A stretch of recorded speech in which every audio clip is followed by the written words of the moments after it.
پروردگار بحروں بر،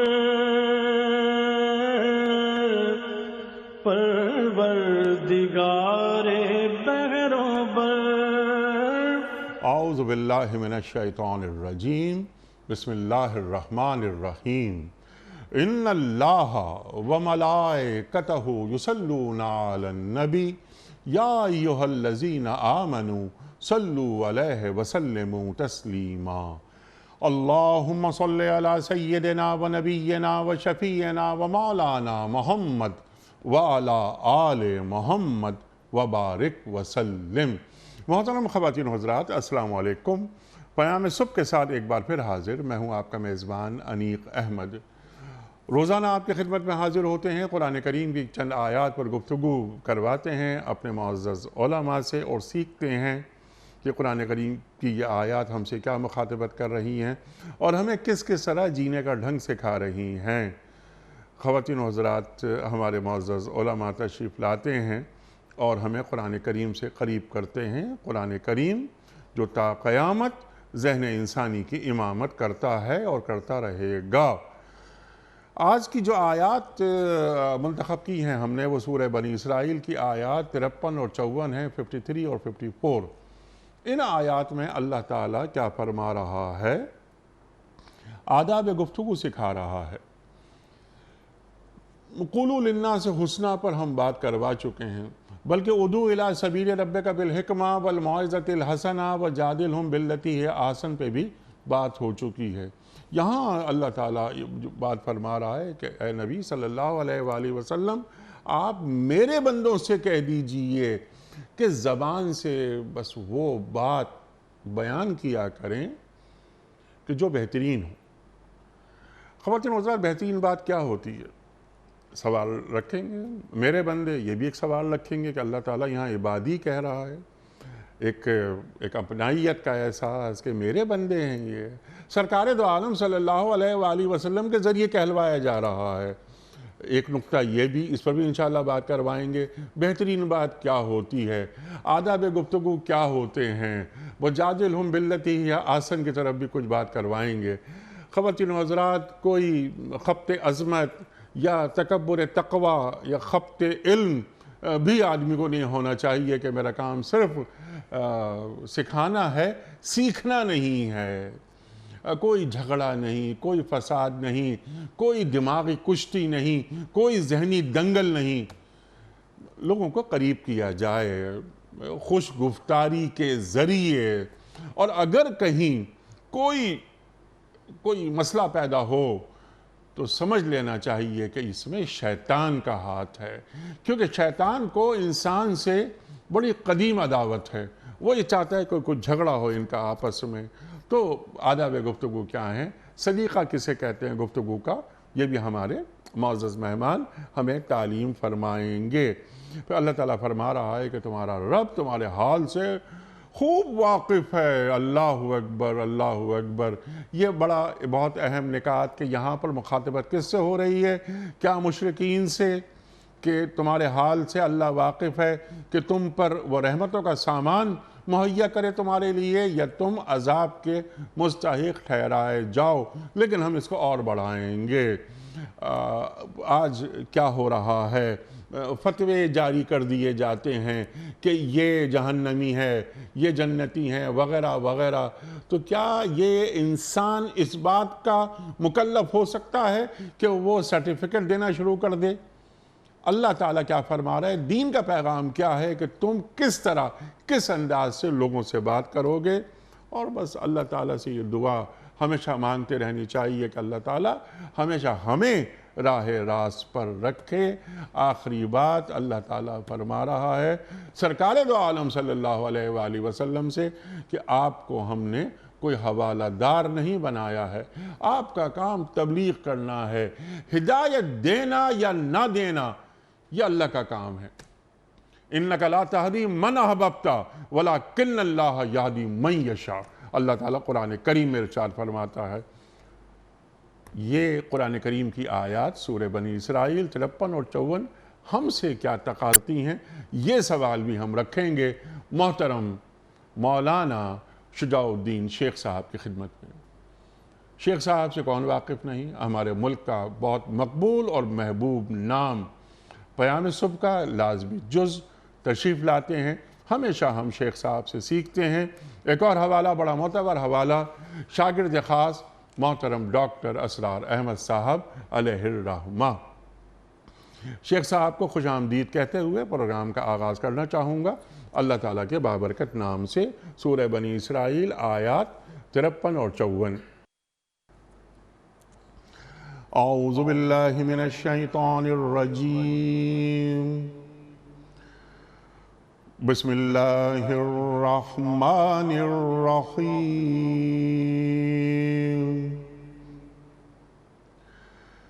وَقُلْ لِعِبَادِي يَقُولُوا الَّتِي هِيَ أَحْسَنُ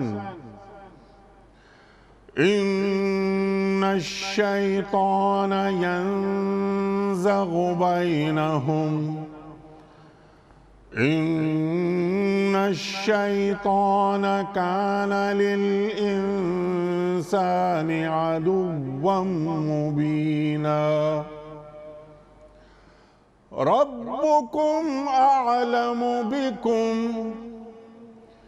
إن يشأ يرحمكم أو إن يشأ يعذبكم وما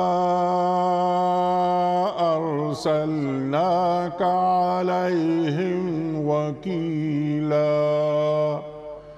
صدق اللہ العظیم۔ اور اے نبی صلی اللہ علیہ وآلہ وسلم، میرے بندوں سے کہہ دیجئے کہ زبان سے وہ بات نکالا کریں جو بہترین ہو۔ دراصل یہ شیطان ہے جو انسانوں کے درمیان فساد ڈلوانے کی کوشش کرتا ہے۔ حقیقت یہ ہے کہ شیطان انسان کا کھلا دشمن ہے۔ تمہارا رب تمہارے حال سے خوب واقف ہے۔ وہ چاہے تو تم پر رحم کرے اور چاہے تو تمہیں عذاب دے۔ اور اے نبی صلی اللہ علیہ وآلہ وسلم، ہم نے آپ کو لوگوں پر حوالہ دار بنا کر نہیں بھیجا ہے۔ صدق اللہ العظیم۔ محترم شیخ صاحب کی خدمت میں آج کے پروگرام کے حوالے سے، اس سے پہلے کہ ہم پہلا سوال رکھیں، کوئز، کل کے پوچھے گئے سوال کا درست جواب اور آج کا سوال آپ کی خدمت میں۔ کل کا سوال ہمارا یہ تھا کہ واقعہ معراج میں سرکار دو عالم صلی اللہ علیہ وآلہ وسلم کی پہلے آسمان پر کس پیغمبر سے ملاقات کرائی گئی؟ درست جواب ہے حضرت آدم علیہ السلام۔ آج کا سوال نوٹ فرما لیجئے۔ قرآن کریم کی آخری وحی کس مقام پر نازل ہوئی؟ غار حرا میں یا غار ثور میں یا میدان عرفات میں؟ جو درست جواب آپ سمجھتے ہوں روانہ فرمائیے۔ ہمارے فون نمبرز ہیں 0092213452709۔ ہمارا دوسرا فون نمبر ہے 009221343000980۔ ہمارا ای میل ایڈریس ps@duniatv.tv۔ ہمارا SMS کا نمبر 3031 اور ہمارا واٹس ایپ کا نمبر ہے 0092321825019۔ شیخ صاحب ارشاد فرما دیجیے۔ سرکار دو عالم صلی اللہ علیہ وآلہ وسلم کے ذریعے تعلیم کیا جا رہا ہے۔ اللہ اکبر، ارشاد۔ بسم اللہ الرحمن الرحیم، اللہم صلی علی محمد وعلی آل محمد وبارک وسلم۔ بڑی دو اہم آیات ہیں جو آج ہمارے زیر مطالعہ ہیں، اور سورہ بنی اسرائیل کے اگر مضامین کو ہم ذہن میں رکھیں تو ابتدا میں اللہ سبحانہ وتعالیٰ نے بنی اسرائیل کا ذکر فرمایا، سورت کے آخر میں بھی بنی اسرائیل کا تذکرہ ہے، اور یہ وہ موقع ہے جب نبی اکرم صلی اللہ علیہ وسلم کا ہجرت کا معاملہ قریب آیا چاہتا ہے، اور جب آپ ہجرت فرمائیں گے تو وہاں یہود سے سابقہ پیش آئے گا، اس تعلق سے بھی رہنمائی ہے۔ اچھا، مشرکین مکہ کے ساتھ تقریباً 10، 11 یا 12 برس گزر چکے ہیں، اس تناظر میں جو دعوت کا کام جاری رہا اور ان کی ہٹ دھرمی بھی سامنے آتی رہی، اس پس منظر کو بھی سامنے رکھیں تو یہ پہلی جو آیت اس وقت ہمارے زیر مطالعہ ہے وہ بہت قیمتی ہے۔ اس تناظر میں بھی گو کہ جیسے کہ آپ نے انٹرو میں بیان فرمایا کہ ایک طرف مشرکین کے ساتھ جو کشاکش کا معاملہ جاری تھا، اس تناظر میں بھی رہنمائی ہے کہ زبان کا صحیح استعمال، اور اہل ایمان کے آپس کے معاملات کے لیے بھی اس میں رہنمائی، جیسے کہ آپ نے انٹرو میں آداب گفتگو کا موضوع بھی مقرر فرمایا۔ اب سب سے پہلا لفظ وقل کہ لفظ سے اللہ سبحانہ وتعالیٰ نے کلام شروع کیا. قرآن حکیم میں کئی مرتبہ اللہ تعالیٰ براہ راست بھی بندوں سے خطاب فرماتا ہے، لیکن کئی مرتبہ اللہ سبحانہ وتعالیٰ حضور نبی اکرم علیہ السلام سے خطاب فرما کر رہنمائی عطا کرتا ہے. ایک تو اس بات کی طرف اشارہ کہ اللہ سبحانہ وتعالیٰ نے بندوں سے براہ راست معاملہ نہیں فرمایا، اس سے بندوں سے خطاب فرمایا اپنے انبیاء اور رسول کے ذریعے، اور اب اس کا آخری کلام ہے جو خاتم النبیین محمد کریم صلی اللہ علیہ وسلم کے ذریعے ہمیں عطا ہو رہا ہے. اس میں اس بات کی طرف بھی اشارہ کہ اللہ ہم سے کیا چاہتا ہے وہ رسول اللہ بتائیں گے صلی اللہ علیہ وسلم. اللہ کی چاہت کو میں کیسے پائے تکمیل کو پہنچاؤں اور اللہ کی رضا کے حصول کے لیے میں کیا کروں وہ امام الانبیاء بتائیں گے صلی اللہ علیہ وسلم. قرآن مجھے بتاتے ہیں کہ یہ کرنا ہے، یہ کرنا ہے، یہ کرنا ہے. صاحب قرآن مجھے بتاتے ہیں کہ ایسے کرنا ہے، ایسے کرنا ہے، ایسے کرنا ہے. جیسے کہ عائشہ فرماتی ہے رضی اللہ تعالی عنہا، کانا خلقہ القرآن، کے حضور کے اخلاق تو قرآن ہے. آگے الفاظ لعبادی، میرے بندوں سے فرما دیجئے. سارے اللہ سبحانہ وتعالیٰ کے بندے ہیں، لیکن یہاں اہل علم میں یہ بھی گفتگو بیان فرمائی کہ یہ خاص ایمان والوں سے متعلق رہنمائی ہے جو اللہ سبحانہ وتعالیٰ عطا فرما رہا ہے. اللہ کے کلام میں یا ایھا الناس کے الفاظ بھی آتے ہیں، اس سے کہ وہ رب العالمین ہے، سارے انسانوں کے لیے ہدایت کا سامان وہی فرمائے گا. اس نے رسول اللہ علیہ السلام کے ذریعے قرآن عطا فرمایا. لیکن جو اس کی دعوت قبول کر لیتے ہیں، مدنی صورتوں میں اللہ تعالیٰ ان کو یا ایھا الذین آمنوا قرار دیتا ہے. بلکہ اس جملے سے یاد آیا کہ مکی صورتوں میں ہمیں اور آپ کو یا ایھا الذین آمنوا کے انداز میں خطاب نہیں ملتا، یہ خطاب ہمیں مدنی صورتوں میں ملتا ہے. اس سے کہ ہجرت کے بعد نبی مکرم علیہ السلام پر ایمان لانے والوں کو ایک امت قرار دیا گیا. تو مدنی صورتوں میں تو یا ایھا الذین آمنوا کو جب ٹائٹل آتا ہے تو یہ وہ صاحب ایمان ہیں کہ جو محمد مصطفیٰ صلی اللہ علیہ وسلم کی دعوت قبول کر چکے. لیکن مکی صورتوں میں جب اللہ التفات کا ذکر کرنا چاہتا ہے، اپنے خاص بندوں کا ذکر کرنا چاہتا ہے، صاحب ایمان بندوں کا ذکر کرنا چاہتا ہے، تو حضور کے ذریعے فرماتے وَقُلْ لِعِبَادِي کہ اے میرے نبی علیہ السلام میرے بندوں سے فرما دیجئے. تو یہ صاحب ایمان افراد کی طرف اشارہ ہو رہا ہے. اگلی بات جو آپ نے عنوان مقرر کیا، میرا گمان ہے کہ وہ لفظ احسن کو آپ نے سامنے رکھا ہوگا کہ وہ بات کہیں یقول التی ہی احسن، کہ ایمان والوں کو یہ تعلیم دیجئے کہ وہ بات کہیں جو احسن ہو. اب احسن کیا ہے؟ انگریزی میں کہیں تو یہ سپرلیٹو ڈگری ہے، انگلش میں کہا جائے گا دا بیسٹ، جو سب سے بہترین انداز ہو اس انداز میں کلام کریں. ہمارا دین ہمیں چلنا بھی سکھاتا ہے، سونا بھی سکھاتا ہے، اٹھنا بھی سکھاتا ہے، لیٹنا بھی سکھاتا ہے، اور گفتگو کے آداب بھی سکھاتا ہے. وہ ایمان والوں کے درمیان گفتگو کا رویہ کیا ہو اس کی بھی رہنمائی عطا کرتا ہے. وہ کفار سے اگر کلام کرنا ہو، اہل باطل سے اگر کلام کرنا ہو، حتیٰ کہ موسیٰ علیہ السلام کو فرعون کے پاس بھیجا جا رہا ہو، وہ اس سطح کا کلام کرنا بھی ہمیں سکھاتا ہے. تو یہاں پر ہم دو اعتبارات سے گفتگو کو آگے بڑھائیں گے. ایک اہل ایمان کے درمیان میں معاملات، اور ایک کہ جب اہل ایمان کا سابقہ پیش آئے کفار کے ساتھ، اہل باطل کے ساتھ، ان کو دعوت پیش کرنی ہے، ان سے مکالمہ کرنا ہے، ان سے مجادلہ کرنا ہے، ان سے ڈائلاگ کرنا ہے، تو کلام کا انداز کیا ہوگا. لیکن اس سے جی آفر بھائی لیکن اس سے پہلے حنیف صاحب، یہ کلام کی جو اہمیت ہے یا اس کلام کی جو حفاظت ہمیں کرنی ہے اس پر بھی توجہ رہے. رسول اللہ علیہ السلام پر جو قرآن نازل ہوا، سورہ قاف میں ہم پڑھتے ہیں ما یلفظ من قول الا لدیہ رقیب عتید، کوئی لفظ یا کوئی بات انسان منہ سے نہیں نکالتا مگر ایک لکھنے والا تیار بیٹھا ہوتا ہے. حضور فرماتے صلی اللہ علیہ وسلم، بندہ کبھی ایک ایسی بات کہہ جاتا ہے جس کو اس کا اندازہ بھی نہیں ہوتا اور یہ کلمہ اس کو جہنم کی طرف لے جاتا ہے، اور کبھی بندہ ایک ایسا عمدہ کلام کر جاتا ہے، ایسی بات کہہ جاتا ہے جس کا اسے اندازہ نہیں ہوتا، وہ اسے جنت کی طرف لے جاتا ہے. حضور فرماتے صلی اللہ علیہ وسلم کہ جو اللہ اور آخرت پر ایمان رکھتا ہو چاہیے کہ یا تو خاموش رہے یا عمدہ بات زبان سے نکالے.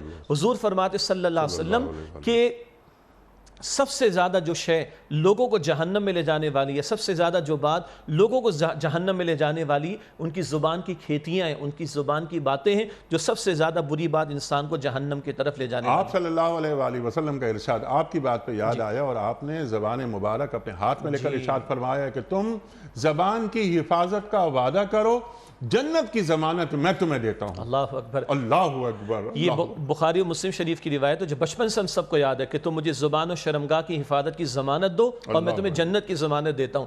البتہ اس سے پہلے جو آپ نے روایت پیش کی میں چاہتا ہوں وہ عمل کر کے دکھاؤں. ہم نے اپنے اساتذہ سے سیکھا اور 14 صدیوں سے علماء امت سکھاتے ہوئے آئے.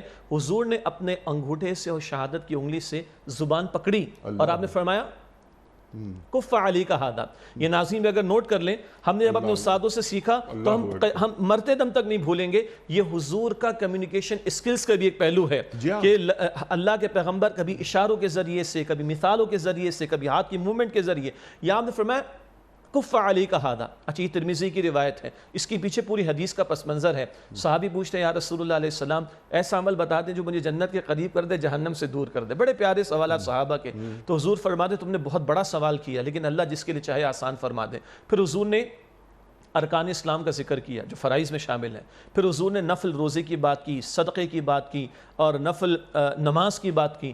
8-10 باتیں حضور نے فرائض اور نوافل کی گنوانے کے بعد اب حضور نے فرمایا تمہیں ایسی بات بتاؤں جو ان ساری باتوں کے حصول کا ذریعہ ہے؟ یا رسول اللہ ضرور بتائیے۔ آپ نے فرمایا کف علیک ھذا، اس زبان کو کنٹرول میں رکھنا۔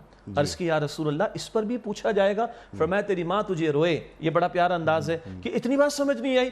حضور نے فرمایا سب سے زیادہ جو شے لوگوں کو جہنم میں لے کے جائے گی وہ ان کی زبان درازیاں ہوں گی، زبان کا غلط استعمال ہوگا۔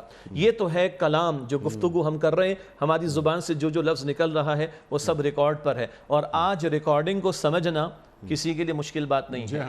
اب آئیے اس بات کی طرف جو میں نے عرض کرنا چاہا کہ بہترین انداز سے کلام کریں، تو اس کے ہم 2 حصے کرتے ہیں۔ ایک حصہ وہ پس منظر کے تناظر میں ہے، وہ مشرکین کے تعلق سے ہوگا، کفار کے تعلق سے ہوگا، اور ایک with in the Muslim community معاملہ ہوگا۔ ٹھیک ہے، لیکن اگر غیر مسلم سے مخاطبت ہو رہی ہے وہاں بھی آداب گفتگو کا اور سلیقے کا خیال رکھا جائے گا۔ نو ڈاؤٹ اباؤٹ دیٹ، بلکہ وہ جو آپ نے آیت تلاوت کی سورہ البقرہ کی آیت نمبر 83 ہے، وَقُولُوا للناس کہا، قولوا للناس حسنا، لوگوں سے عمدگی کے ساتھ کلام کرو۔ البتہ یہ تقسیم ہم کیوں کر رہے ہیں؟ تقسیم صرف اس اینگل سے میں کر رہا ہوں جب دعوت ان کو پیش کرنی ہوگی، جب ان کو حق کی طرف بلانا ہوگا، اس وقت بھی احسن انداز ہوگا۔ سبحان اللہ۔ آپ نے ریفرنس دیا یہاں پر حضرت موسیٰ علیہ السلام کا، قول لین۔ موسیٰ علیہ السلام ذرا غصے والے تھے، بہت، اور غیرت دینی میں غصہ، غیرت دینی میں رسول، اللہ اکبر، تو غیرت دینی سے بڑھ کے اور کیا چیز ہوگی؟ صحیح، اللہ اکبر۔ دیکھو تم اور تمہارے بھائی ہارون جا رہے ہیں، لیکن ذرا قول لین، نرمی سے بات کرنا، وہ کیا واقعہ ہے؟ جی اب ایک طرف دیکھیں، کانٹراسٹ دیکھیں، یعنی جابر ظالم، خدائی کا دعویٰ کرنے والا فرعون، فقال انا ربکم الاعلی، کہنے لگا میں تمہارا رب اعلیٰ ہوں، وہ اپنے ظلم، جبر اور کفر اور باطل پر ہونے کی انتہا پر، اور موسیٰ علیہ السلام وقت کے رسول ہیں، رب کے نمائندے ہیں، غیرت دینی کے انتہا پر، مگر اللہ فرماتا ہے موسیٰ تم اور تمہارے بھائی ہارون جاؤ، فَقُولَا لَهُ قَوْلًا لَيِّنًا، اس سے نرمی سے بات کرنا۔ ہمارے بچوں کو بھی یاد ہوگا، ہمارے بڑوں کو بھی یاد ہوگا، جب ہم بچپن میں قاعدہ پڑھتے تھے تو حروف لین ہوتے نا، با واو زبر بو، بایا زبر بئی، بو بئی، کیا مطلب؟ نرمی سے پڑھا جاتا ہے۔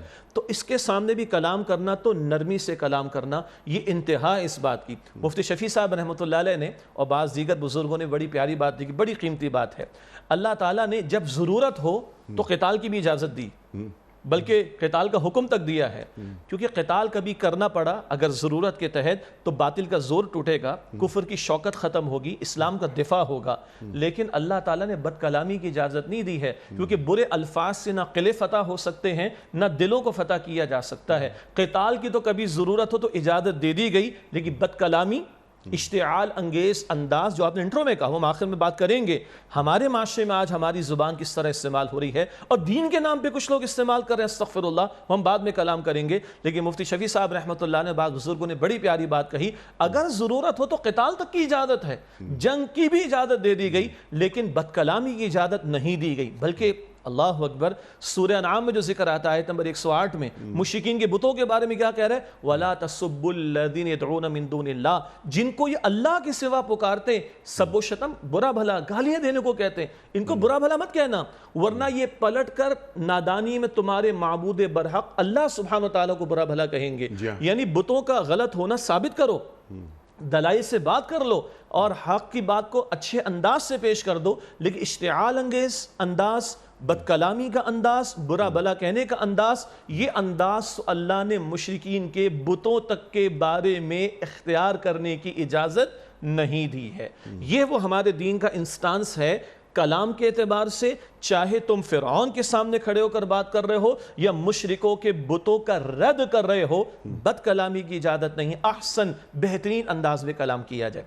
اچھا، تھوڑا آپ کی اجازت سے ود ان مسلم کمیونٹی آ جائیے, جی. اللہ سبحانہ وتعالیٰ کے رسول کی یہ احادیث تو ہمارے سامنے آ گئیں. پھر اللہ کے پیغمبر صلی اللہ علیہ وسلم کبھی یہ ارشاد فرماتے ہیں جب اپنے مسلمان بھائی سے بات کرو تو مسکرا کر اس سے بات کرو, سلام کا بھی ذکر کا.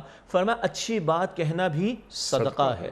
فرمایا مسلمان کا مسلمان کو گالی دینا یہ فسق ہے. یہ بد کلامی کر کے جو دوسروں کی آبرو سے کھیلا جاتا ہے. اب یہ زبان کی آفات کس قدر ہے, یہ اپنی جگہ بڑا موضوع ہے. زبان سے جو کی جانے والی برائیاں, چغلی کو لیجئے, وَيْلٌ لِكُلِّ هُمَزَةٍ لُمَزَةٍ, سامنے برائی پیچھے برائی. اسی طرح گالی دینا, غیبت کرنا, چغلی کرنا, برا الزام لگانا, برے القابات, سورہ حجرات کو ذہن میں لے کر آئیے. یہ سارے گناہ اس زبان سے ہوتے ہیں. اور جب کسی کا اس انداز سے مذاق اڑانا, جی یہ سارے گناہ کیا ہے, آبرو ریزی کرنا. اور آبرو ریزی کرنا کیا ہے مسلمان کی؟ حضور فرما رہے علیہ السلام حجۃ الوداع کا موقع, جیسے آج کا دن ذی الحجہ کا مہینہ اور یہ سرزمین مقدس حرام ہے, اس کی حرمت لازم ہے. تم پر ایک دوسرے کی جان مال آبرو بھی اسی طرح حرام ہے. تو اس زبان سے یہ چند گناہوں کی طرف میں نے اشارہ کیا. اگر مسلمان کی بے حرمتی کر رہا ہے تو یہ حرام ہے, جیسے جان لینا حرام, مال ہڑپ کرنا حرام, یہ آبرو ریزی کرنا بھی حرام ہے. اس کے برعکس سبحان اللہ, ایک ایسا کلمہ جس سے ایک مسلمان بھائی کو تقویت ملتی ہو, ایک ایسا کلمہ جس سے مسلمان بھائی کو مسرت ملتی ہو, ایک ایسا کلمہ جس سے مسلمان بھائی کو تسلی ملتی ہو. اسی سورہ بنی اسرائیل میں ہے, وہ جو 30 سے 34 رکوع میں اللہ تعالیٰ نے مسلم معاشرے کے لیے رہنمائی عطا فرمائی. وہاں قرآن کہتا ہے اگر کسی نے تمہارے سامنے ہاتھ پھیلایا اپنی حاجت کے لیے اور ابھی تم اللہ کی رحمت کے منتظر ہو تو فقول لہو قولا میسورا, اس سے تم بات کرنا نرمی کے ساتھ.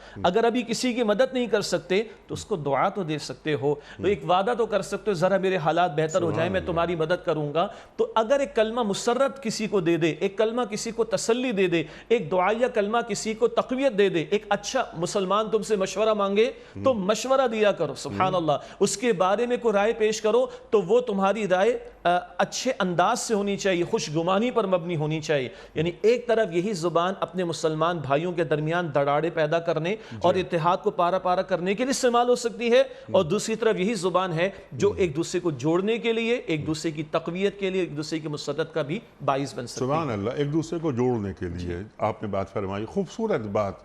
سچ بولنا چاہیے, لعنت اللہ علی الکاذبین, قرآن کریم ارشاد فرماتا ہے دو مسلمان کسی وجہ سے ناراض ہو گئے ہوں اور اگر میرے کسی جھوٹ کی وجہ سے, جھوٹ بول دینے کی وجہ سے ان دونوں کے دل مل جاتے ہیں تو یہ جھوٹ اس سچ سے بہتر ہے جس سے دلوں میں تفرقہ پیدا ہو. بالکل, اللہ کے رسول فرماتے علیہ السلام تمہیں وہ عمل نہ بتاؤں جو نماز یعنی نفل نماز روزہ صدقہ سے زیادہ قیمتی ہے. وہ عمل جو نفل نماز روزہ صدقے سے زیادہ قیمتی, کیا؟ اللہ کے رسول علیہ السلام فرماتے اپنے دو بھائیوں کے درمیان صلح کرا دیا کرو.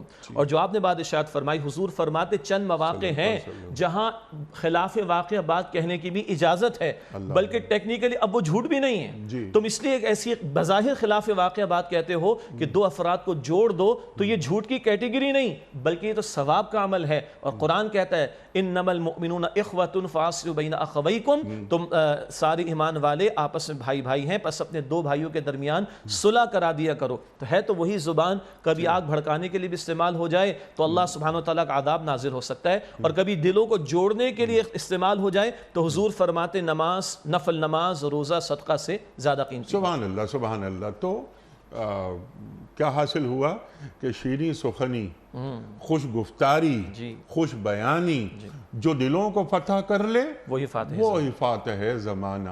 تو زبان کے ذریعے, اللہ اکبر, زبان تو تالا ہے جس سے اندازہ ہوتا ہے کہ یہ آدمی, یعنی حضرت علی کرم اللہ وجہہ فرماتے ہیں کہ کلام کرو تاکہ پہچانے جاؤ. جی, انسان کے کلام سے اس کی پہچان ہوتی ہے کہ اندر کتنا بڑا خزانہ, یا معاف کیجئے گا کتنا بڑا کچھ اور ڈھیر پڑا ہوا. جی بالکل, سبحان اللہ. اچھا, اب جو اللہ تعالیٰ ارشاد فرما رہا ہے فوراً کہ یہ اصل میں شیطان یہ چاہتا ہے کہ تمہارے درمیان فساد پیدا ہو جائے, اور شیطان تمہارا کھلا دشمن ہے. اللہ تعالیٰ نے وضاحت سے بیان فرما دیا. میں نے انٹرو میں ایک بات کہنے کی کوشش کی تھی کہ اگر دو افراد لڑ رہے ہیں آپس میں, انہیں یہ جان لینا چاہیے کہ یقیناً یہ شیطانی کارروائی ہے جو ہمارے درمیان لڑائی کا موجب بن رہی ہے. تو پھر اللہ تعالیٰ فرما رہا ہے کہ شیطان تمہارا کھلا دشمن ہے. تو ہماری سمجھ میں یہ بات کیوں نہیں آتی؟ سمپل بات. جیسا آپ نے فرمایا دو افراد, بلکہ آپ کی بات سے میں تھوڑا اور آگے اس کو بڑھاؤں. شوہر بیوی کے درمیان، یہ تو شیطان کا بہت بڑا حربہ وہ بھی ہے، دو افراد ہیں۔ وہ بھی دو افراد ہیں کہ ان کے درمیان وہ لڑائی ڈال کر اس بیسک یونٹ کو تباہ کرنا چاہتا ہے۔ اسی طرح دو افراد وہ گھر کے بھی ہو سکتے ہیں، دو افراد وہ رشتہ دار، وہ اللہ حاضل قیاس، اللہ حاضل قیاس، دو افراد ہوں، دو قبیلے ہوں، دو ممالک ہوں، بالکل وغیرہ وغیرہ۔ شیطانی کارروائی کامیاب کیسے ہو جاتی ہے جبکہ اللہ نے وضاحت سے بیان کر دی جی یہ بات کہ شیطان تمہارا کھلا دشمن ہے۔ جب بندہ رحمان کی بات کو فراموش کرے، رحمان کی بات کو لائٹ لے، ٹھیک رحمان کی بات کا یقین نہ رکھے، دعویٰ ہو سکتا ہے کرتا ہو لیکن دل سے یقین نہ رکھتا ہو، تو پھر وہ شیطان کے حملوں کا شکار ہو سکتا ہے۔ قرآن کہتا ہے نا، سورہ زخرف کی آیت نمبر 36 میں آیا وَمَن يَعْشُ عَن ذِكْرِ الرَّحْمَنِ نُقَيِّضْ لَهُ شَيْطَانًا فَهُوَ لَهُ قَرِينٌ، جو رحمان کے ذکر سے ہٹتا ہے، رحمان کی یاد سے ہٹتا ہے، اس پر ہم شیطان مسلط کرتے ہیں، وہ اس کا ساتھی بن جاتا ہے۔ ایسی ایک مثال قرآن، وہ جو کتے کی مثال آئی ہے سورۃ الاعراف میں، سورہ اعراف کی آیت 175 میں قرآن کہتا ہے یہ اس شخص کا حال بیان کیجئے جس کو ہم نے اپنی آیات میں سے حصہ عطا کیا، فَانْسَلَقَ مِنْهَا، وہ آیات سے نکل بھاگا، دنیا کی محبت میں غرق ہوا، اور فَاتْبَعَهُ الشَّيْطَانُ، شیطان اس کے پیچھے لگا، فَكَانَ مِنَ الْغَاوِينَ، پس وہ گمراہ لوگوں میں سے ہو گیا۔ تو انیس صاحب اصولی بات ہے کہ دنیا میں پارٹیاں بھی دو ہی ہیں، حزب اللہ اور حزب الشیطان۔ دنیا میں دعوتیں بھی اصلاً دو ہیں، رحمان کی دعوت ہے یا شیطان کی دعوت ہے، اور ایک رحمان کو ماننے کا دعویٰ کرنے والا جب رحمان کی نہیں مانتا، جب رحمان کی دعوت کے برعکس معاملہ کرتا ہے، تب وہ شیطان کے حملوں کا شکار ہوتا ہے۔ مزید آپ کی بات کو آگے بڑھاتے ہوئے جو کہا کہ شیطان تو تمہارا کھلا دشمن ہے، سورہ مائدہ میں دیکھیں جہاں شراب اور جوے کی حرمت کے بارے میں آخری حکم آیا، وہاں بھی شیطان کا ایجنڈا کیا بیان ہوا؟ ان یوقع بینکم العداوۃ والبغضاء، اللہ کہتا ہے کہ شیطان چاہتے کہ تمہارے درمیان بغض اور عداوت کو پیدا کر دے۔ اچھا، اب اگلا اہم نقطہ یہ ہے اگر آپ کی اجازت ہو کہ ایک حصہ تو ہم نے گفتگو میں لانے کی کوشش کی اہل ایمان کے آپس کے معاملات میں، ایک حصہ گو کہ کلام ایک درجے میں ہو گیا لیکن اس کو بھی احسن سے جوڑنا ضروری ہے، اور وہ ہے جب ہم مخالفین حق کو یا اہل باطل کو یا جو ابھی دین سے دور ہے ان کو دین کی دعوت پیش کر رہے ہوں تو وہاں بھی احسن کا انداز آئے گا۔ آپ نے انٹرو میں اس آیت کا حوالہ بھی دیا کہ وَلَا تَسْتَوِي الْحَسَنَةُ وَلَا السَّيِّئَةُ ادفع باللتی ہی احسن، وہاں بھی قرآن کہتا ہے احسن کا لفظ آیا کہ دیکھو برائی اور بھلائی برابر نہیں، برائی کا جواب دینا بھلائی سے، کیسی بھلائی؟ جو سب سے بہترین ہو۔ اب اس آیت کا ایک پس منظر بھی سن لیں۔ امام قرطبی رحمۃ اللہ علیہ نے نقل کیا ایک شخص جو کہ کافر تھا، سیدنا عمر رضی اللہ تعالیٰ عنہ کو برا بھلا کہا۔ سیدنا عمر رضی اللہ تعالیٰ عنہ نے کچھ کہا بھی اور کچھ مزید برآں کرنے کا ارادہ تھا، اس آیت کا نزول ہوا ہے، اور یہاں تعلیم دی جا رہی ہے کہ بات وہ کہو جو سب سے بہترین ہو۔ چنانچہ اس شان نزول کے تناظر میں اور پچھلی آیات کے تناظر میں دیکھیں جو مشرکین سے کشاکش کا بیان آیا اور مشرکین کے تعلق سے کلام آیا، ان کو دعوت حق پیش کر دی گئی، ظاہر بات مخالفت اور ریٹیلیشن تو آتی ہے۔ اس تناظر میں اب لیجئے جو میں نے کہنا چاہا تھا، جب ہم دعوت کے میدان کی بات کریں گے تو وہاں بھی آیت بہت قیمتی ہے کہ اے میرے نبی علیہ السلام میرے بندوں سے فرما دیں کہ بات وہ کہیں جو بہترین ہو، کیونکہ شیطان تو تنازعہ پیدا کرنا چاہتا ہے۔ وہ جو سورہ فرقان میں آتا ہے وَإِذَا خَاطَبَهُمُ الْجَاهِلُونَ قَالُوا سَلَامًا، جب نادان لوگ ان سے الجھنے کی کوشش کرتے ہیں وہ کہتے ہیں سلام، مراد سلامتی کا رویہ اختیار کرتے ہیں۔ ایک داعی دین کو بڑا تحمل والا ہونا ضروری ہے، بقول شخص سے جب تک بندہ اپنی انا کو فنا نہ کرے وہ دعوت دین کا کام نہ کرے، سبحان اللہ، اپنی انا کو فنا نہ کرے وہ اپنی دعوت دین کا کام نہ کرے۔ محمد مصطفیٰ علیہ السلام، سلام اس پر کہ جس نے گالیاں سن کر دعائیں دیں، یہ جملہ کہتے ہوئے تھوڑی جھجک تو آتی ہے، لیکن مشرکین نے کیا کچھ نہ کہا حضور علیہ السلام کو۔ قرآن کہتے ہیں یہ لوگ کہتے ہیں مجنون معاذ اللہ، قرآن کہتے ہیں یہ لوگ کہتے ہیں ساحر معاذ اللہ، قرآن کہتے ہیں یہ لوگ کہتے ہیں کذاب معاذ اللہ، کیا کچھ نہ کہہ دیا، مگر حضور دعائیں دے رہے ہیں۔ طائف کے واقعے کو بھی ذہن میں لے کر آ جائیے۔ تو اب حاصل کلام جو دوسری کیٹیگری کی میں بات کر رہا تھا وہ ہے دعوت دین کا میدان، اور اس دعوت دین کے میدان میں جب قتال کا مرحلہ آئے تو وہ تو تقاضے پورے ہوں گے تو اس کی تو اجازت ہے، لیکن بد کلامی اور اشتعال انگیز گفتگو کی اجازت نہیں، جیسے کہ فرعون اور جناب موسیٰ علیہ السلام کے تعلق سے کلام آ گیا، اور سورہ حامی میں سجدہ کا حاصل بڑا قیمتی ہے۔ ادفع باللتی ہی احسن، برائی کر رہا ہے تمہارے ساتھ، مخالفت کر رہا ہے تمہاری، ریٹیلیشن کر رہا ہے تم پر کامنٹس پاس کر رہا ہے، لوز ٹاک کر رہا ہے، ادفع باللتی ہی احسن، بہترین انداز سے اس برائی کا جواب دو. فَإِذَا الَّذِي بَيْنَكَ وَبَيْنَهُ عَدَاوَةٌ كَأَنَّهُ وَلِيٌّ حَمِيمٌ, پھر تمہاری جس کے درمیان دشمنی تھی وہ تمہارا گہرا گرم جوش دوست ہو جائے گا. اور آگے قرآن کہتا ہے وَمَا يُلَقَّاهَا إِلَّا الَّذِينَ صَبَرُوا, یہ سعادت صبر کرنے والوں کو ملے. یہاں صبر کیا ہے؟ یہ نہیں کہ کانٹا چبھ گیا صبر کر لیا, بیماری آ گئی صبر کر لیا, نہیں. یہاں ہے یہ جو ریٹیلیشن آ رہی ہے تو مجھے اپنے جذبات کو تھامنا ہے, مجھے آپے سے باہر نہیں ہونا, مجھے برائی کا جواب برائی سے نہیں دینا, مجھے دعوت کے کام میں رکاوٹ نہیں ڈالنی ہے, رکاوٹ نہیں بننا, بلکہ جب بہترین انداز سے تم برائی کا جواب دو گے تو تمہاری جس کے درمیان دشمنی تھی وہ گہرا دوست بنے گا. لیکن یہ سعادت ملے گی صبر کرنے والوں کو. وَمَا يُلَقَّاهَا إِلَّا ذُو حَظٍّ عَظِيمٍ, یہ سعادت ان کو ملے گی جو بڑے نصیبوں والے ہیں. سبحان اللہ سبحان اللہ. یہ تو داعی دین کا کردار, انہیں تو غصہ آنا ہی نہیں چاہیے کیونکہ وہ اللہ کا کام کر رہے ہیں. لیکن ہر فرد کو قرآن کریم کی یہ آیات درس دے رہی ہیں, روشنی دے رہی ہیں, کیونکہ ہر فرد ہے ملت کے مقدر کا ستارہ, کہ صبر سے کام لینا چاہیے, ضبط کو ضابطہ بنا دینا چاہیے. ریٹیلیٹ فوراً کر لینا, ایک دم زبان, گالیاں وغیرہ وغیرہ جو ہم سب دیکھتے ہیں. پھر کینہ پروری, حسد, بدلہ, یہ تمام چیزیں. تلوار کا زخم بھر سکتا ہے, زبان کا زخم نہیں بھرتا. بلکہ آپ کی اجازت سے, آپ کے جملے سے میں بات آگے بڑھاؤں.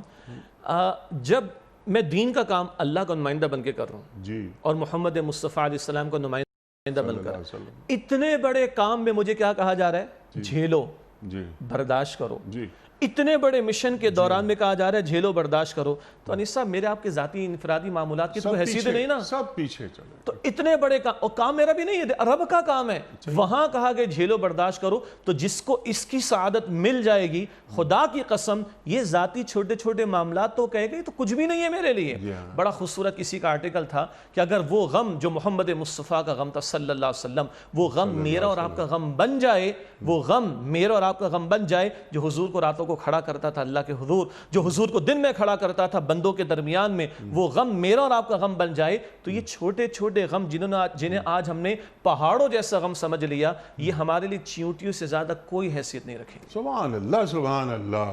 اور جیسے آپ نے بات فرمائی تھی کہ اپنے سامنے اپنا مشن رکھے آدمی, کہ میرا مشن کیا ہے, میری زندگی کا مقصد کیا ہے. ان صلاتی و نسکی و محیایا و مماتی للہ رب العالمین. تو چھوٹی چھوٹی باتیں محسوس ہوتی ہیں, یہ کیا جملے, اور کیا خاص طور پہ دین کا کام کرنے والوں کے لیے یہ تو بہت بڑی بات ہے. لیکن دین کا کام کرنا اور دین پر قائم رہنا.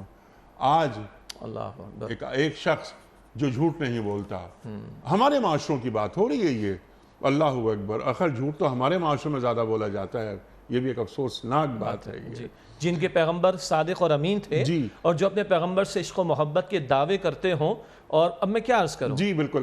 ہمارے پاس ایک خاتون باحجاب رہنا چاہتی ہیں, تو ان کا باحجاب رہنا مسئلہ, ایک آدمی رشوت نہیں لیتا, ارے تم رشوت نہیں لیتے, تو دین پر قائم رہنا, دینی اقدار کو حرز جا بنا لینا. یہ آج یہ تو وہی تو انگارہ ہاتھ پہ رکھے لینے کی مترادف, یہ رکھ کے چلنے کے مترادف ہے کہ میں انگارہ ہاتھ پہ لے کے چل رہا ہوں. تو لیکن صبر, جیسا آپ نے تلقین فرمائی, صبر, اور اس صبر کا اجر اللہ سے. قرآن کیا کہتا ہے صاحب؟ انما یوفی الصابرون اجرہم بغیر حساب. اللہ صبر کرنے والوں کو بغیر حساب اجر دے گا. اور سورہ فرقان کے آخر میں اللہ تعالیٰ نے عباد الرحمن کی صفات بیان فرمائی. آگے اللہ فرماتا ہے کہ یہ جو ساری جنت ان کو عطا ہوگی بما صبروا, ان کے صبر کی وجہ سے. حالانکہ ان کی اور صفات بھی بیان ہوئیں, وہ رات کو سجدہ ریز ہوتے ہیں, وہ جہنم کے عذاب سے ڈرتے ہیں, وہ میانہ روی اختیار کرتے ہیں, وہ نرمی کے ساتھ زمین پر چلتے ہیں, وہ شرک سے اور زنا سے اور دیگر برائیوں سے بچتے ہیں. یہ ساری صفات بیان کی, لیکن اللہ تعالیٰ کہتا ہے اولئک یجزون الغرفۃ بما صبروا, اللہ ان کے صبر کے بدلے ان کو جنت عطا فرمائے گا.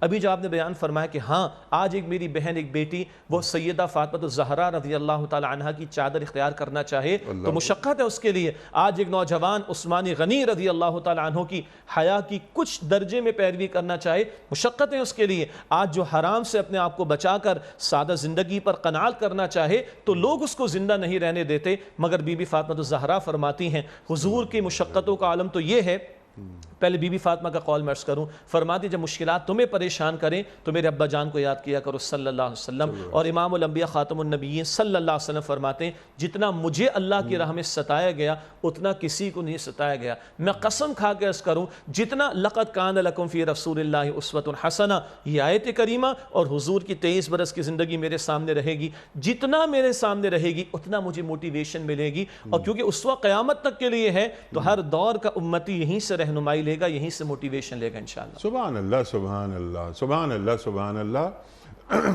23 برس آپ نے بات فرمائی، بعثت کے بعد کی یہ 23 برس مکی زندگی، کیا اذیتیں، کیا پریشانیاں. اللہ اکبر اللہ اکبر. یہ تو قتال اور جہاد تو شروع ہو رہے ہیں ہجرت کے بعد.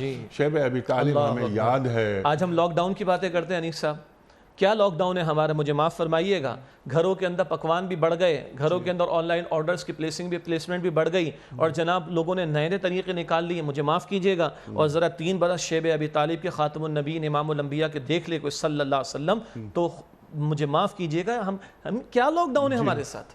نہیں بالکل، یہ تو کوئی کیا موازنہ کیا اور کیا موازنہ. لیکن جو ایک بات میں بیان کرنا چاہ رہا تھا آپ کی اجازت سے کہ 10 نبوی ہے صلی اللہ علیہ وآلہ وسلم اور ورفعنا لک ذکرک بیان کیا جا رہا ہے، آیات اتر رہی ہیں. 10 نبوی کتنا، یعنی کھانے کو کھانا نہیں ہے، شیب ابی طالب ہے، لیکن اللہ تعالیٰ تو وہ جو صبر، اس صبر کا اجر اللہ تعالیٰ دیتا رہتا ہے. لاغلبن انا ورسلی. اللہ اکبر. بلکہ آپ کی اجازت سے مزید بات کو آگے بڑھائیں. یہ 7 سے 9 نبوی تو شیب ابی طالب ہے اور 10 نبوی میں واقعہ طائف ہو رہا ہے اور اللہ ان مع العسر یسرا فإن مع العسر یسرا کا اعلان فرما رہا ہے. وہ بڑی پیارا چھوٹا سا کتابچہ ہے مولانا مناظر احسن گیلانی رحمۃ اللہ علیہ کا، النبی الخاتم. 450 چھوٹے چھوٹے پیراگراف، بہت خوبصورت. ان کا بڑا خوبصورت انداز ہے، میں ناظرین انشاءاللہ اس کا اپریشیٹ کریں گے. فرماتے ہیں کہ 13 برس تک کم و بیش اللہ نے اپنے پیغمبر علیہ السلام کو پیش کر دیا. جس طرح چاہو ہمارے پیغمبر کی استقامت کو، پائے ثبات کو چیک کر لو، جو چاہو سو کر کے دیکھ لو. پھر وہ لکھتے ہیں جب زمین والوں نے محمد کریم مصطفیٰ صلی اللہ علیہ وسلم کے تعلق سے اپنے تئیں ان کی دعوت کو ناکام کرنے، مٹانے، ہرانے کی ساری انتہائی کر ڈالی تو آسمانوں والے رب نے ان کے عروج کی انتہا کا اعلان فرما دیا. سبحان الذی اسری بعبدہ لیلا من المسجد الحرام الی المسجد الاقصی. تو ان مشقتوں سے گزارنے کے بعد ہے جو اللہ کہتا ہے فإن مع العسر یسرا ان مع العسر یسرا. تو ان مشقتوں سے بہرحال گزر کے ہی جنت کا راستہ ملتا ہے. سبحان اللہ سبحان اللہ. شیخ صاحب یہ 2 بڑے اہم موضوعات باقی ہیں، ایسا نہ ہو کہ اسی میں وقت مکمل ہو جائے پروگرام کا ہمارے. اچھا، تمہارا رب تمہارے حال سے خوب واقف ہے. وہ چاہے تو تم پر رحمتیں نازل کرے، چاہے تو تمہیں عذاب دے. تو یہاں یہ اللہ تعالیٰ، یہاں آداب گفتگو کی بات ہو رہی ہے، شیطان تمہارا دشمن ہے وغیرہ وغیرہ. اب یہاں فوراً یہ آیت درمیان میں یہ حصہ کیوں آیا، اس کی حکمت کیا ہے، اس کو ذرا جوڑیے گا ارشاد. 2 اعتبارات سے اس کو اہل علم میں بیان فرمایا. ایک مسلمانوں کے تعلق سے اور ایک اہل باطل یا کفار کے تعلق سے. کفار کے تعلق سے کیا ہے، تمہارا تم سے خوب واقف ہے، چاہے تو تم پر رحم فرمائے، چاہے تو تمہیں عذاب دے. مہلت عمل ہے، دعوت حق پیش ہو رہی ہے، رمق باقی ہے، آگے بڑھو، حق کو قبول کر لو. اللہ سبحانہ وتعالیٰ تمہیں اپنی رحمت سے نواز دے گا اور تم اس کے مقرب محبوب بندوں میں شامل ہو جاؤ گے. اور اگر تم حق کی مخالفت پر ڈٹے رہے تو یہ اندھیر نگری نہیں ہے. اللہ نے ایک وقت تک تمہیں مہلت عمل دی ہے، اللہ تعالیٰ کی پکڑ بھی آ سکتی ہے، اللہ تعالیٰ کا عذاب بھی آ سکتا ہے. تو یہ ایک طرف امید بھی دلائی جا رہی ہے کہ جو پلٹنا چاہے وہ پلٹ آئے اور جو مخالفت پر ڈٹا رہے تو پھر وہ اپنے انجام کی فکر بھی کرے. ایک تو یہ ہے کفار اور اہل باطل کے تعلق سے. ایک اہل علم نے رائے بیان فرمائی ایمان والوں کو کہا جا رہا ہے. اس کے بھی 2 پہلو ہیں. ایک پہلو تو یہ ہے کہ بعض اوقات اللہ تعالیٰ اپنے زمان میں رکھے کہ بہت سختیاں آتی ہیں، مصائب کے عالم بہت پہاڑ توڑے جاتے ہیں کفار کی طرف سے، اہل باطل کی طرف سے. تو کبھی کچھ مسلمانوں پر بشری تقاضا کہہ لیں، کمزوری کہہ لیں کہ ان کی زبان پر کچھ اس طرح کے الفاظ آ سکتے ہیں کہ تم تو جہنم میں جاؤ گے، تمہارا تو ستیہ ناس ہو جائے گا. بتایا جا رہا ہے کہ نہیں، اللہ سبحانہ وتعالیٰ جس کو چاہے اپنی رحمت سے نواز دے اور جس کو چاہے عذاب دے. اگر آپ مجھے اجازت ہے تو میں اس کی مثال دوں. احد کا میدان ہے، 70 صحابہ شہید ہوئے رضی اللہ تعالیٰ عنہ مجمعین. ظاہر کے اسباب کے اعتبار سے اس وقت کس نے وہ ساری چال چلی تھی؟ خالد بن ولید نے رضی اللہ عنہ۔ آج یہ عالم ہو گیا، کل اللہ نے اسلام کی توفیق عطا فرما دی، زبان رسالت ان کو کہتی سیف من سیوف اللہ، کہ یہ اللہ کی تلواروں میں سے ایک تلوار ہیں۔ تو کبھی ایسا ہو سکتا ہے کہ اس قدر مصائب کے پہاڑ توڑے جائیں اور ایمان والوں کی زبان پر کچھ اس طرح کے کلمات آ جائیں، اس کی گنجائش نہیں۔ اور دوسرا ایمان والوں کے تعلق سے وہ پہلو جو آپ نے غالباً انٹرو میں اشارہ کیا تھا، ہم کون ہوتے ہیں کسی کے بارے میں یہ حتمی فیصلہ دینے والے کہ تو جنتی تو جہنمی، میں فلاں تو فلاں؟ ہم کون ہو سکتے ہیں؟ ہم کون ہیں اس بات؟ ہمارے پاس اس کی کیا اتھارٹی؟ ہاں، ہم زیادہ سے زیادہ، یہ صحیح ترمانہ میں اہل علم زیادہ سے زیادہ یہ بتا دیں گے کہ کتاب و سنت کی روشنی میں بھائی دین یہ بتاتا ہے، کوئی فلاں عقیدے کا حامل ہے تو انشاءاللہ نجات پائے گا، اور فلاں اس کے برعکس عقیدہ رکھتا ہے تو وہ عذاب پائے گا۔ کوئی فلاں ہے جو ان اعمال کو انجام دے تو یہ بشارت امید ہے کہ اس کو جنت عطا ہوگی، اور اگر کوئی یہ اعمال میں مبتلا ہے تو اس کے لیے جہنم کا ڈراوا۔ یہ تو کہا جا سکتا ہے کتاب و سنت کے دلائل کی بنیاد پر یا اس کی روشنی میں، مگر یہ کہنا کہ ہم لوگوں کو، معاف کیجئے گا تلخ بات میں کہہ رہا ہوں، کہ ہم جنت اور جہنم کے سرٹیفکیٹس بانٹنا شروع کر دیں، ہم معاذ اللہ لوگوں کو کافر قرار دینے اور بنانے کی فیکٹریاں کھول دیں، اس کی گنجائش ہمارے لیے قطعاً نہیں ہے۔ یہ دو پہلو اہل ایمان کے تعلق سے جو اہل علم نے بیان فرمائے۔ سبحان اللہ، سبحان اللہ۔ سرکار دو عالم صلی اللہ علیہ وآلہ وسلم کفر کو اسلام میں داخل کرنے کے لیے تشریف لائے اور آپ نے کام کیا۔ وَرَأَيْتَ النَّاسَ يَدْخُلُونَ فِي دِينِ اللہ اکبر، اللہ اکبر۔ یہ جس طرح آپ نے فرمایا، انٹرو میں نے بھی یہ بات کہنے کی کوشش کی تھی کہ یہ جو سرٹیفکیٹ بانٹے جاتے ہیں کہ نہیں یہ کافر، یہ کافر، یہ کافر، یہ کافر، یعنی مسلمان سے، اسلام سے، ایک شخص مسلمان ہے، اسلام میں داخل ہے، اس کو اس دائرہ اسلام سے باہر نکال دیا جاتا ہے یا نکالا جا رہا ہے۔ کس قدر افسوس کی بات ہے کہ اللہ تعالیٰ جانتا ہے کہ کون رحمت کا مستحق ہے اور کون عذاب کا مستحق ہے۔ اور یہ رحمت سے نوازنا اور عذاب دینا بھی اسی کا اختیار ہے، اسی کا کام ہے۔ ہم کون ہوتے ہیں یہ بیان کرنے والے؟ یعنی کوئی بھی شخص کون ہوتا ہے، کوئی شخص جو یہ بات کہے، اس کا کام یہ ہے ہی نہیں۔ آخری حصہ آج کی ان آیات کا سرکار دو عالم صلی اللہ علیہ وآلہ وسلم سے ارشاد فرمایا جا رہا ہے۔ اللہ اکبر۔ آپ کوئی حوالہ دار بنا کر نہیں بھیجے گئے ہیں۔ انما انت مذکر لست علیہم بمسیطر۔ اللہ اکبر۔ آپ پیغام دے رہے ہیں، لوگ قبول نہیں کر رہے۔ لعلک باخع نفسک الا یکونوا مؤمنین۔ یہ مسلمان نہیں ہوں گے تو کیا آپ جان کھپا دیں گے؟ اللہ اکبر، اللہ اکبر۔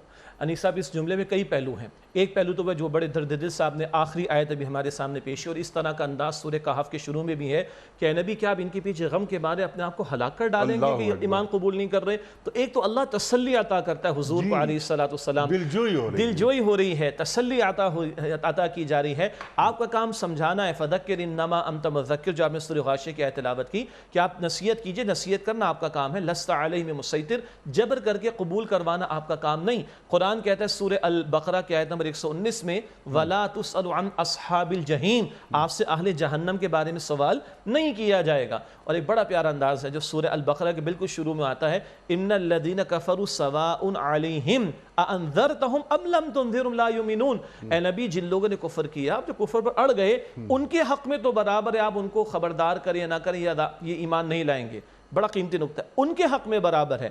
حضور کو کام کرنے سے نہیں روکا گیا، آپ اپنا دعوت کام دین کا عمل جاری رکھیے، آپ کا اجر اللہ سبحانہ وتعالیٰ کے ہاں محفوظ ہے۔ تو پہلی بات حضور کے لیے تسلی و دلجوئی کا معاملہ صلی اللہ علیہ وسلم۔ دوسری بات، اب حضور تشریف لے گئے دنیا سے، کام تو قیامت تک چلے گا نا، وقت فرصت ہے کہاں، کام ابھی باقی ہے، نور توحید کا اتمام ابھی باقی ہے۔ کبھی کبھی ایک داعی دین ہو سکتا ہے کہ بشری تقاضے، اس کی کمزوریاں، حالات کا جبر، مایوس ہو جائے اور قبول ہی نہیں کر رہے لوگ، مان ہی نہیں رہے۔ بھائی تمہارا کام ہے ہی نہیں قبول کروانا، تمہارا کام ہے کام کرنا، محنت کرنا، اس میں کمی نہ آنے دو، نتائج کے تو مکلف اور ذمہ دار نہیں ہو۔ یہ انداز ایک امتی کو، ایک داعی دین کو کھڑا رکھتا ہے اور اس کو استقامت دیتا ہے اور اس کو کام میں آگے بڑھنے کی موٹیویشن دیتا رہتا ہے کہ تم نتیجے کے مکلف ہو۔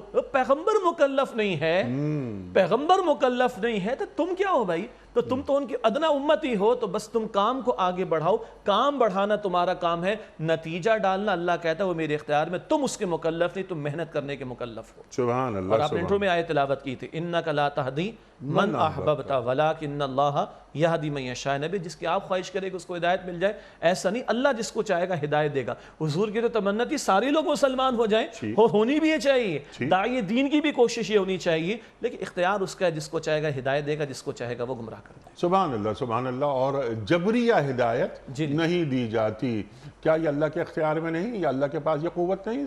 بالکل کیوں نہیں ہے کہ سب کو مسلمان کر دے، سب کو اہل ایمان کر دے؟ لیکن امتحان کا مقصود خلق الموت والحیات لیبلوکم ایکم احسن عملا۔ اللہ اکبر، اللہ اکبر۔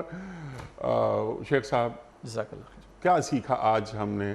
یعنی اس کا خلاصہ، ٹو ڈوز، وہ بیان فرما دیجئے، لاسٹ 2 منٹس۔ پہلی بات، اللہ کے پیغمبر علیہ السلام ہمارے لیے ہدایت کا واحد ذریعہ ہیں کہ جن کے ذریعے ہمیں قرآن ملا اور جن کے ذریعے ہمیں قرآن کی عملی تصویر اور تفسیر ملے گی انشاءاللہ۔ دوسری بات ہے، یہ اللہ کا التفات ہے، ہم جو کلمہ گو ہیں حضور کی امت میں شامل ہو گئے، اللہ ہمیں خاص انداز سے کلام فرماتا ہے تو ہمیں بھی اس قدر اللہ کی طرف توجہ کرنی چاہیے۔ تیسری بات، اپنی زبان کی حفاظت، ہر لفظ ہر قول میرا ریکارڈ پر ہے، اور دوسروں کے ساتھ، چاہے وہ مسلمانوں کے درمیان ہو چاہے کفار کے ساتھ ہو، عمدہ انداز سے کلام کرنا۔ پھر اپنی زبان کو دوسروں کی جو ہے وہ آبرو ریزی کا ذریعہ نہ بننے دینا، اور یاد رکھنا کہ یہ زبان مجھے جنت کی طرف بھی لے جا سکتی ہے، یہ جہنم کی طرف بھی لے جا سکتی ہے۔ اہل باطل سے کلام بھی اگر ہو، دعوت دین بھی پیش کرنی تو موسیٰ علیہ السلام کا واقعہ بھی سامنے رہے، فرعون کا دربار بھی سامنے رہے، اور اشتعال انگیز زبان نہ ہو اور بد کلامی کا انداز نہ ہو، بلکہ جب دعوت کا کام کرو تو ناصحانہ انداز ہونا چاہیے۔ ایک اور اہم بات آئی کہ ہدایت دینا نہ دینا وہ اللہ سبحانہ وتعالی کے اختیار میں ہے۔ ہم کوئی ایسے نہیں کہ ہم کسی کے بارے میں حتمی رائے دینا شروع کر دیں، سرٹیفکیٹ بانٹنا شروع کر دیں جنت و جہنم کے بارے میں، ہمارا کوئی اس پر اختیار نہیں ہے۔ اور پیغمبر کا کام بھی منوانے کا نہیں تھا، بتانے کا، سمجھانے کا، اللہ کی طرف بلانے کا تھا۔ تو یہ تسلی کا سامان امتی کے لیے بھی ہے کہ تم اب دعوت کے کام میں آگے بڑھتے رہو، نتیجے سے بے پرواہ ہو کر، نتیجے کا اختیار اللہ کے ہاتھ میں ہے، لیکن کام کرنا، محنت کرنا، اس کے مکلف و ذمہ دار تم بنائے گئے ہو۔ ایک نقطہ درمیان میں آیا تھا صبر کے تعلق سے، صبر پر اللہ کا جنت کا وعدہ ہے، اور پوری زندگی کو اللہ تعالیٰ مومن کی صبر سے تعبیر کرتا ہے، اور وہ صبر کی کیفیت مجھ میں کیسے بڑھے گی جب میں امام الانبیاء صلی اللہ علیہ وسلم کے حیات طیبہ کو اپنے سامنے رکھوں گا، ان کے حالات کو اپنے سامنے رکھوں گا، تو ایک صبر کی کیفیت کا جذبہ میرے اندر بھی پیدا ہوگا انشاءاللہ۔ سبحان اللہ، سبحان اللہ۔ اور وہ صبر کا جو اجر ہے، اللہ اکبر، قرآن کریم کی وہ آیت جو آپ نے تلاوت فرمائی تھی کہ انما یوفی الصابرون اجرہم بغیر حساب، اللہ اکبر۔ یعنی صبر کا جو اجر ہے بغیر کسی حساب کے ہے جو اللہ فرما رہا ہے۔ کتنا بڑا مقام ہے، یا ایھا الذین آمنوا اصبروا والصابروا والرابطوا، اللہ اکبر، اللہ اکبر۔ سبحان اللہ، سبحان اللہ۔ شیخ صاحب، میں آپ کا بڑا ممنون ہوں، آپ تشریف لائے۔ ایک بات جو میں کہنا چاہ رہا تھا وہ ذہن سے نکل گئی تھی، لیکن آپ نے بھی اس کا سمرائز کیا۔